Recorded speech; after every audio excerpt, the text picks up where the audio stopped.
Hi, and welcome to this week's edition of More Insights and Strategy, the Enterprise App Podcast. I'm Melody Brue, and I'm joined by Robert Kramer. We are both VPs and principal analysts. We take care of ERP, enterprise data, modern work, HCM, CX, all of the things, plus the glue that holds it all together, data. And on this show, we talk about all of those things in a number of different ways. Recent events, things we've been to, things we're kind of keeping an eye on, big news. And we're going to talk about all of those things today, including Zoho Day 2025, which we were just at about 2 weeks ago now. SAP's Business Data Cloud, Snowflake and Anthropic, supply chain agents, and RingCentral's new AI Receptionist, which is also an AI agent. So, Robert, how you doing?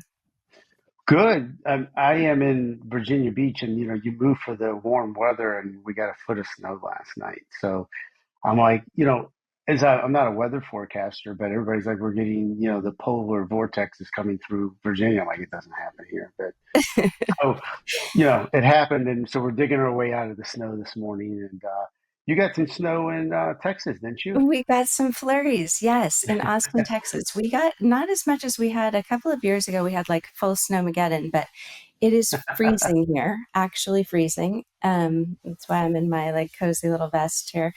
But yeah, they haven't canceled school because the roads are dry. Normally, when it's this cold, they cancel school because we don't have the infrastructure to deal with it here.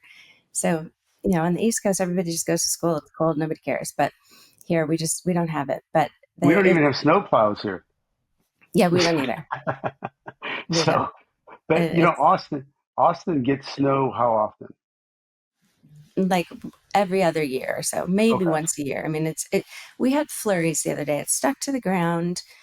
Today it's just really, really cold, but it's not bad at all. But anyway, you were just here in Austin. We were at Zoho Day. It was just kind of outside of Austin at Horseshoe Bay. Really lovely event with our friends at Zoho. And one of the big things that Zoho did at this Zoho Day is they're really showing us how they're concentrating on going upmarket into the enterprise. And one of the things in that kind of transition as a company, in that focus, is their CEO, Sridhar Vembu, has stepped down to be their chief scientist, focusing on R&D. And Manny Vembu is now the new CEO of the Zoho Group. And I sat down for an interview with Manny. Um, I laugh because I got a text message from a fellow analyst who said, I saw your interview with Manny and it was great. And he said, but I sort of felt like I was in a therapy session. And I think, part of it was because I asked him some questions. I mean, I think I'm just sort of a calm person in general. But we had such a lovely conversation. He's a really calm man. So I think that the Mhm. combination of the two of us being fairly calm. Um, but we talked a lot about things that were sort of core to what the company is about. I mean, his journey at Zoho, he started there in 1996, leading product management. Now he's the CEO. Kind of the evolution of Zoho from on-premise to cloud. We talked about really leading like this product-led growth to now this regional-led growth. So they've seen some really great some great traction in the enterprise in India. So kind of looking at that traction in India and saying, well, what's happening here? What are these customers seeing? What's the success look like for these customers and with these customers? And how do we take that and duplicate it elsewhere in other regions? Mhm. And they, we're starting to see more marketing from them, but they've really had kind of a word of mouth growth while increasing their visibility through kind of more enterprise events. But they're really focused on their customer centric success metrics, and they don't answer, as they don't answer to the street. They really are so customer centric. So we really talked a lot about that, a lot about just how the Zoho way, about the Mhm. advantages of being privately held, these long-term strategic decisions. And then we talked about, sort of how he sees the, in a lot of situations when CEOs step down, but they don't actually leave the company. It's hard for them, especially companies that they've co-founded and built. It's hard for them to truly let go. It's their baby, It's like how do Of you step course. back? But we'll link the video, and you did a video as well with their head of AI, which I of course stop talking and let you talk about.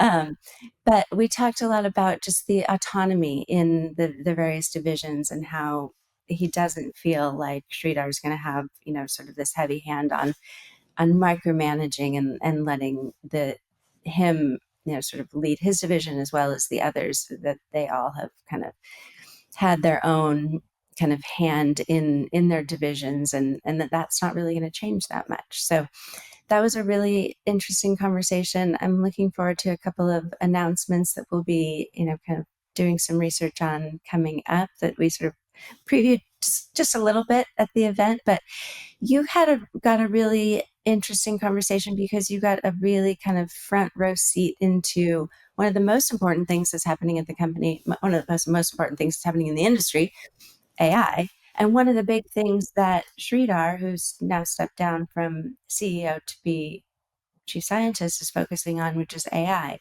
So what did you learn that about the company's focus? Yeah, I think everything you said is great. I met with head of AI. His name is Rama Murthy, and he's been like you were mentioning that Manny's been with the company since he was able to probably start working. I think that Ram was too, and it's interesting. He started as an intern, so he's very dedicated to the company. Believes in AI, but believes in AI beyond how it's even talked about today. How do you go past automation with AI? We kind of talked about that, and how it could be woven into, helping the humans do their job better. And that kind of even plays a role with the CEO change, because I think it's how do you get Zoho to be more of an enterprise solution with the technology that's out there? Because if they just played along the way they are now, probably be staying in the small to medium sized marketplace by putting a emphasis on AI and how to develop it further into the different components of the systems and more applications that they could develop. I think it gives them the ability to be more for some of these enterprise applications. But I think that they have some work to do to be ready for those enterprise applications that they're trying to get those deals. But at the same time, they are gearing up for that with the changes that they're doing. I think change is also a very smart thing, because you can't keep on doing everything the same way and think it's always going to play out. That's how companies actually go backwards, because you can't just not invest in technology and your resources and change. I think all that plays a significant role going forward. What's your thought on those types of things? Yeah, I think that what I heard from Manny is really smart. That that I do think that um, Zoho has a little bit of a reputation for being a small to medium business serving company that they have to shake. But the way that we talked about it, approaching it from where are they seeing success in the enterprise and why? How does that what is that looking like? And they really are kind of dissecting that customer profile and digging deep into what products are they using, how are they using them, what are they not using, and kind of really figuring out what that ideal customer profile is, and then going after that right customer. So they're not, trying to just hit every single enterprise. They're finding the right customer where they're the right fit. And so I think that's a smart approach for them. So Yeah, that I really they're like not that. trying to be everything to everybody. Well, and it's interesting you say that, because I think each type of customer, type of, whether it's size, industry, but innovation, aptitude, right? Ability to utilize technology that's out there. So that perfect fit for them, I think, is a good segue to the enterprise based upon where they play the best and how companies will take on their technology. I mean, it could be a distribution company that takes on their latest ERP when it's fully developed and out, that is the best way, versus a complex chemical distributor who has a lot of needs and regulations and compliance. Maybe they kind of go through a direction of what the best fit is, like you just mentioned. But my talk with Ron was fantastic because he had a lot to say about how he wants AI to solve the complex problems. But he doesn't see it replacing the humans. He sees the humans being more strategic, and he got into a lot of those details. And I think, I'd invite everybody to look at the videos because I think they really do a good job of understanding what are, the people that we interviewed, Manny and Ram, what their take is and their visions. Yeah, So, I really think that they both have such a unique vision, and they both so much embody kind of the Zoho way. So both of those are linked in the show notes. And after that, you've actually had like a quite a busy travel schedule. You were with SAP, and yep, SAP made a big announcement about their business data cloud. So yep. go So for I it. was in New York, and it's interesting that lots of these companies are trying to go in the same direction. And the Zoho Day was really great because I think it was just mostly analysts, and we got a really good take on the direction specifically from the leadership. And the same thing occurred with SAP that it was just analysts only in a room with all of their executives. And the goal was for them to run by, what their messaging was and the latest announcements and what we really thought. So they released the Business Data Cloud. And we actually met with Christian Klein as well, which is the CEO. By the way, not sure if people know this, but he's been with the company for 30 years and started as an intern there, which is kind of He barely looks fascinating. 30. What's that? He barely looks 30. Exactly. But his ability, his way he broke things down from his understanding of the technology and how he makes these deals and sizes up, the direction he's trying to take the clients was really interesting because, the goal with this deal with the business data cloud is to open it up with the ability to have unstructured and structured data in a unified platform. And they're partnering with Databricks as one of the key components, but it allows all this to be in a unified platform at Databricks with governance around that with their Unity platform, and it allows customers to be able to move data, non SAP data and SAP data, into this platform. But the goal is to help customers get access to the data in a way where they can use it, right? And one of the problems though with this whole thing is that not a huge problem, but the problem is you have to be modernized and in the cloud to be able to do this. This is not applied to the on-premise customers. They might be able to use it partially, but it's really touted to be used as in the cloud. But one of the things that Christian talked about is how do we use this to modernize our ECC customers, our on-prem customers, because we do have a plethora of them on-prem still, and a lot of them aren't moving for all the reasons that we've talked about forever. Willingness for change and embracing the change. Like I talked about, innovation aptitude. Not all customers, as you said, are created equal, so they have a significant hill to climb to get these customers to move. But the business data cloud is, I think, one of those new automations where platforms where it gives customers the access all in one, the SAP data, the non-SAP data, and unstructured and structured data all in one platform. But it will give a new trend that other ERP companies will look to do this as well, something similar. Yeah, so part of their announcement, they said that they did or there was a global survey of 1,200 business and technology leaders, that 55% of them cite poor data quality as their biggest challenge. Mm-hmm. And nearly half of them pointed to the difficulty of harmonizing data across ecosystems. So that kind of lines up, I think, a little bit with our next topic, which is your enterprise data needs an agent. Um, So it's true, and so Snowflake is introduced their Cortex agents, which is a development that allows them to. It was actually released last year, but the public preview is just coming to now. But it focuses on more of an accurate agent and to help users with complex tasks, and it's actually partnering with Anthropic's cloud AI. So this allows you to do, I guess, like text to SQL tasks They also have like what's called a Cortex analyst that allows users to ask questions, but it improves the accuracy of the agents, which I think is part of the big problem. And Snowflake and the Cortex agents allow for that better intelligence through the Snowflake intelligence and the Snowflake platform for these agents to be able to be used. But I think it's that trust. Like I'm not sure if you've run into this, but I think the users with what you just mentioned with the data, do they trust the outcomes? And but this is more for the agents to process large volumes of structured and unstructured data, so you're able to get the right information with Snowflake and the Cortex agents. So I know it's a little confusing, but the Anthropic partnership is one of the.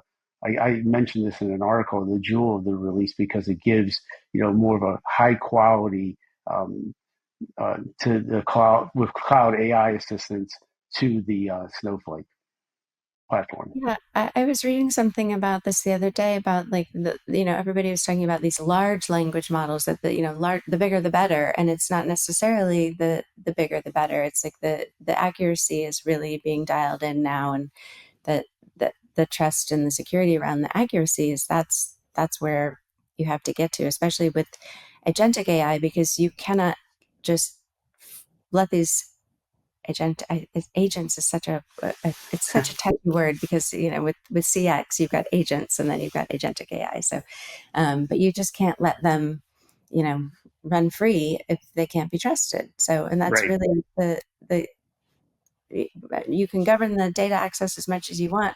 You have to still govern the access that the agents have to not only the data but the other agents, because as they start to kind of combine those workflows together.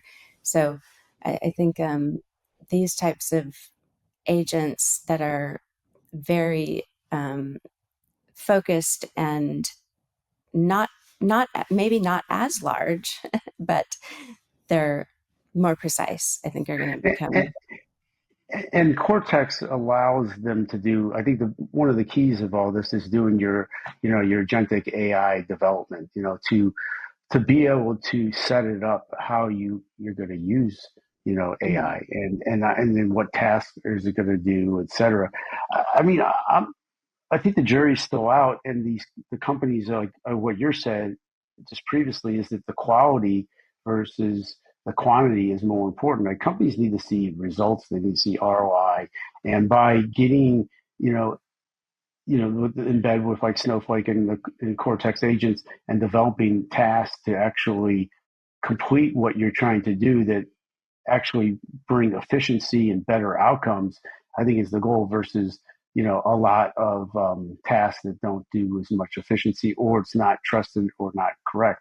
So I think with SAP and, Databricks and what they're doing in Snowflake as well, Cloudera is doing some things as they've partnered with Snowflake too. So I think you're seeing a lot of partnerships happen for the goal of what you just said previously is the quality and using these platforms and to bring in the agents for the quality of the tasks to be done. Or and I come back to even like the industry 5.0, the humans and the robots work together to better off the enterprises. Right. I think what everybody's looking at for that next kind of stage where we see the ROI is that high accuracy out of the box, but customizable, right? Right. And just in conclusion, I think that's what Anthropic does is that they're known specifically Claude for the Claude AI assistant is known for accuracy.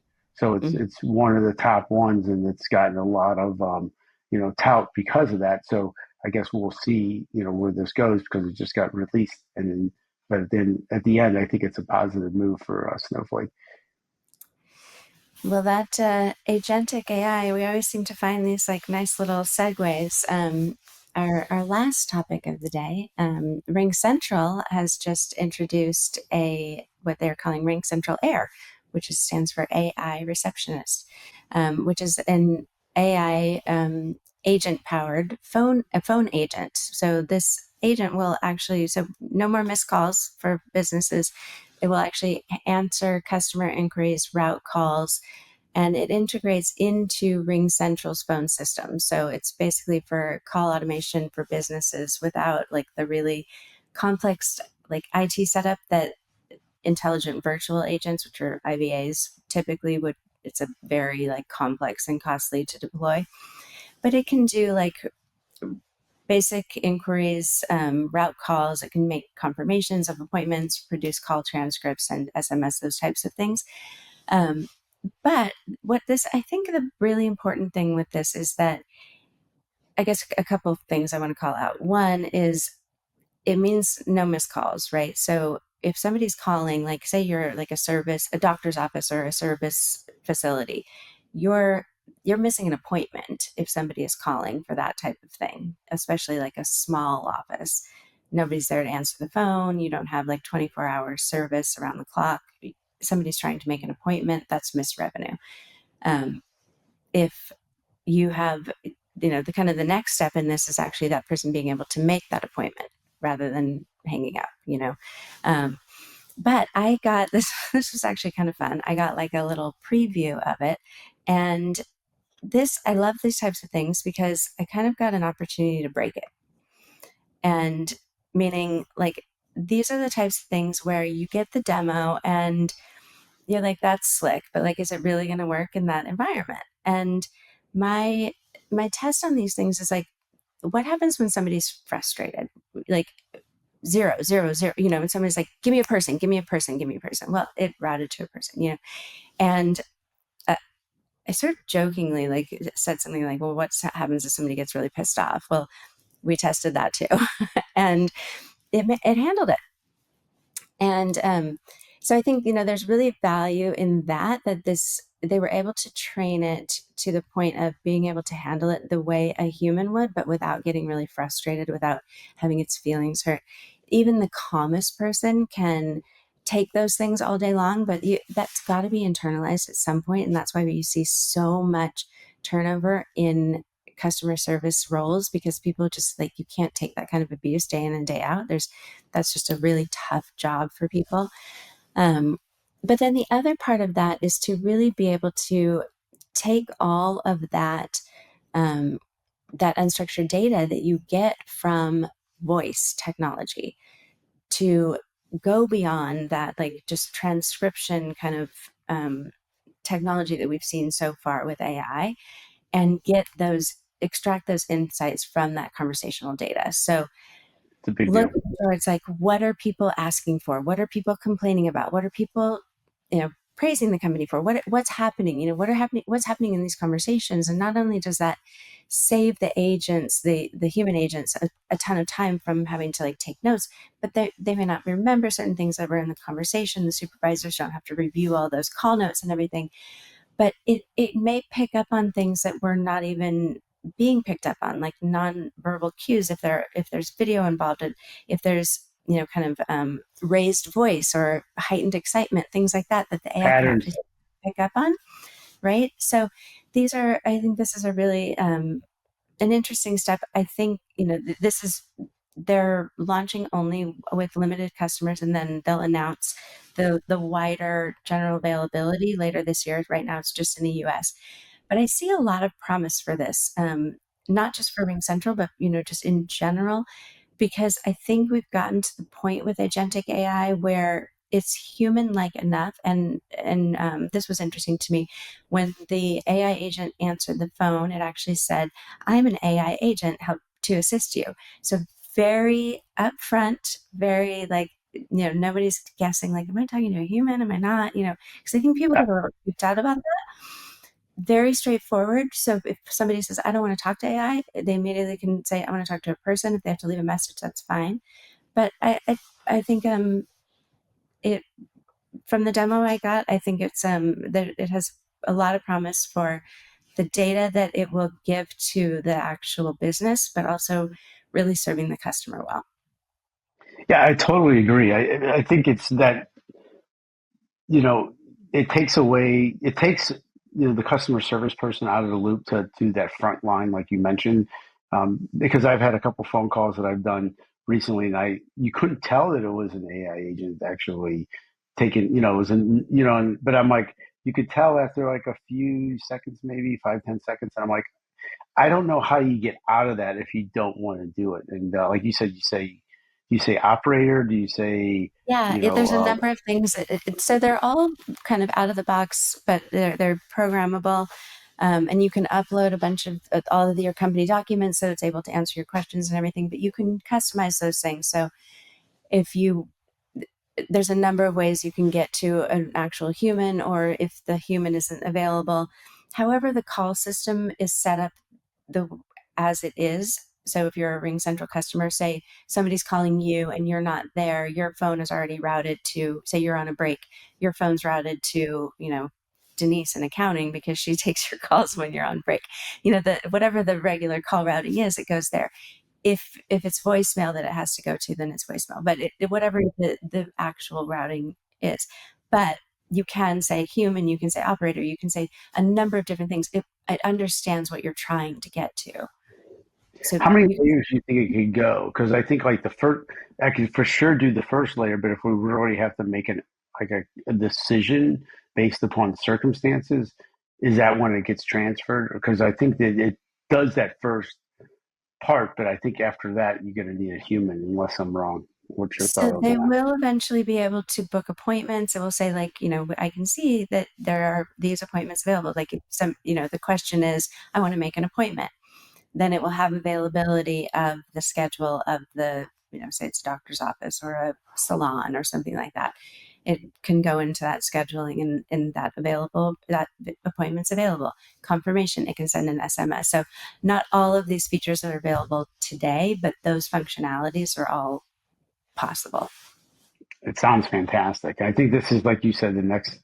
This is the future. This is now. The future is now. But I think it's this is an opportunity for companies to put their people in the right strategic areas and use, agentic AI for tasks that probably, like you said, people don't want those jobs necessarily, anyways. Yeah. So And missed revenue opportunities, right? So this is, where there's the ROI on things like productivity, but then there's actual missed revenue opportunities. If your phone rings and somebody doesn't answer it, that could have been a paying customer. yeah, yeah. What do you think it plays best? Like what industries I or think all? it's great for service industries. I mean, anything where it's a smaller office or even a multiple offices, say like you know, a doctor's office or a spa that has multiple locations, even in across several states. Um, a service like an HVAC company that has multiple locations. Hmm. Any business like that you have to somebody needs to answer a phone, answer questions, calm somebody's nerves, book an appointment, anything like where people need information, they need answers, they need help, but they need to book an appointment. Anything where there's that opportunity to serve a customer immediately, that's I think that's a use case for this. And I think sky's the limit. It's just a matter of training, Hmm. right? And what the outcome you want based upon what the questions are. So if Right.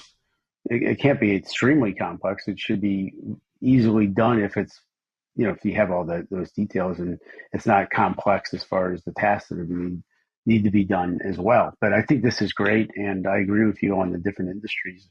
And hopefully it won't replace too many people, and the people can be more strategic in the way that they work. Um, and it's fascinating because we talk about all these different industries, we talk about all the different vendors, we even talk about sports a lot, and we see how AI is influencing sports. And I think the way that the world's going is they're all about this new technology and automation, and you know and how they can better have efficiencies, and have things improved. So I guess time will tell. Now it's time for the data to get in order for companies to be able to utilize this technology in the right way, and to put, like you said, didn't you? I know we're getting ready to conclude, but didn't you say like 55% of the companies said that their data is not in in order, Right. or in a state where it's quality to take advantage of AI? And I think that companies need to roll that back and figure out a way to get their data management strategies on par, because it's that's going to hold them up. Hmm. So anyway, all Yep. right. Well, this was great. We have concluded our episode here of the Enterprise Apps. Thank you all for joining Melody Brue, Robert Kramer. We'll look forward to see you next time. Please don't hesitate to let us know what we might have missed that you'd like to hear, what you might want to hear next time, anything that's really hot that we love to hear from you and talk about. We'll have the show notes, which will have some of the links that we mentioned. But we'll talk to you all soon. Thank you very much and have a good night. Thanks.